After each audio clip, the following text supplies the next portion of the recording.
Em Fatologia, página 2, final da primeira linha, o início da queda do capitalismo neoliberal.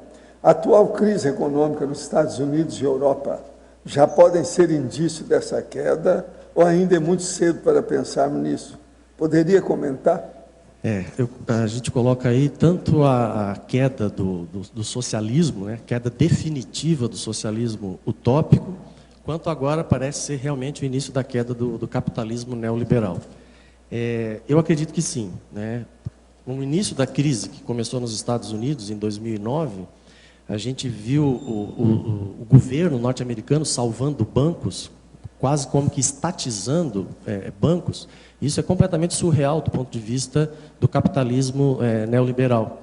E se a gente for ver hoje que a China, que é um país comunista, é o motor do capitalismo neoliberal, é uma situação totalmente esdrúxula, esquizofrênica. Então a gente coloca que realmente o que está acontecendo hoje na Europa parece ser o indício de um declínio mesmo do capitalismo. Tem um dos livros que eu cito na bibliografia, que é esse da Ágora, do Marcelo Lopes de Souza, onde ele se arrisca a fazer uma análise do que poderia ser um novo sistema ou uma nova forma que pudesse suplantar o capitalismo e o socialismo. E o que isso tem a ver com a Ágora? Tem a ver que a Ágora pode ser uma alternativa de geração de emprego e renda local, de entrosamento com a comunidade, de vivência da democracia, e isso pode ser realmente um embrião para o desenvolvimento e até a gente extrapolar para o Estado mundial. Agora, Alexandre, só para pegar esse gancho que você comentou da China sustentando o processo, tem uma expressão que eles estão usando, que é uma quimera isso, né? Eles estão falando que é uma chinérica, é a China com os Estados Unidos, com a América, né? É uma chinérica para falar que realmente é coisa esdrúxula. E uma das coisas que mostra que isso é perigoso como um sistema capitalista, entre aspas, é porque a China está se tornando o parque industrial do mundo. E na hora que todos nós estivermos completamente dependentes de um único parque industrial, isso pode ser complicado, pode dar uma crise muito maior, enfim. Agora, para você, professor Alexandre, em Fatologia, página 1, última linha, poderia relatar o aparo das arestas dos egos executados pelas concessões cosmoéticas ao pensamento diferente? É interessante que venha a ser essa questão de aparar as arestas com pensamento diferente. A gente tem uma tendência, isso é da condição humana, a gente conviver mais com os afins, com as pessoas que a gente tem amizade, facilidade de convívio e etc. e tal. No momento em que a gente se depara com pessoas que pensam diferente da gente, ocorre o debate, ocorre o choque de ideias. E é nesse momento que o choque de ideias vai provocar aparar as arestas, porque cada um vai colocar o seu ponto de vista e a tendência é o crescimento, é o choque de paradigmas, enfim. Então é isso que a gente coloca, né? E a concessão ao pensamento diferente diz respeito até que ponto a gente pode fazer concessão na convivência com o pensamento diferente.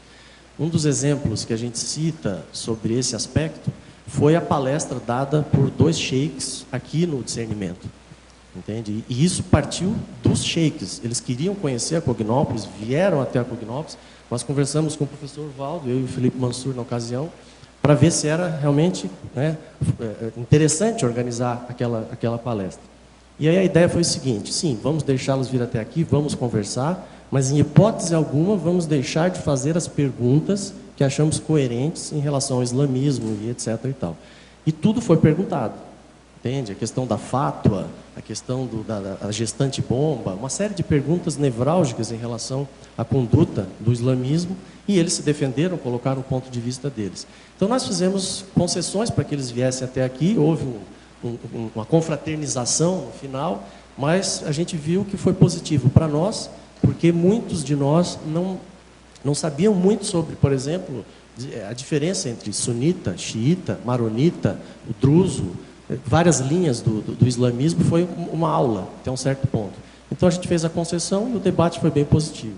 Isso no dia a dia também, né, à medida que a gente se abre para conhecer o pensamento diferente, a gente está se abrindo para debater e aí a gente vai estar aparando as arestas. Agora aqui, professor, no verbete do VAC, Aniversariologia, página 2, poderia explicar com mais detalhes sobre a clarividência da jovem aniversariante que foi sorteada para participar da mega euforização. Está vendo? A gente tem que falar dela aí, é o jeito. Isso aqui vem de Campina Grande, do Mato Grosso do Sul. Olha, eu vou explicar o que é. O negócio foi quinta-feira, que é o dia que nós fazemos a mega euforização aqui. A mega euforização, eu não sei se você já viu, seria bom você ver na próxima quinta-feira, você vai ver como é que isso funciona. Então, uma pessoa é sorteada para ir à mega euforização. São 2 campos que nós instalamos. Então, são 2 pessoas, uma num campo e outra no segundo campo. Agora, o que se passa? Essa pessoa que é sorteada, ela escolhe 2 outras.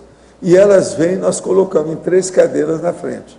Eu não pego em ninguém, não toco em ninguém, nem nada. Só sento ali no meio, na frente, e começo a exteriorizar a energia para melhorar o campo e criar o processo da euforia, no caso, junto com os amparadores. Agora, o que se passa? Às vezes a gente tem clarividência devido à movimentação dos amparadores para instalar o campo e desenvolver as energias do campo. Nesse campo que estava essa que foi sorteada, que é aquela... Seria bom a turma lá do estúdio, ela ainda está aí, onde é que ela está? Está ali, ó. Seria bom dar uma geral nela para ver quem é. Que ela está aí, dá um close aí.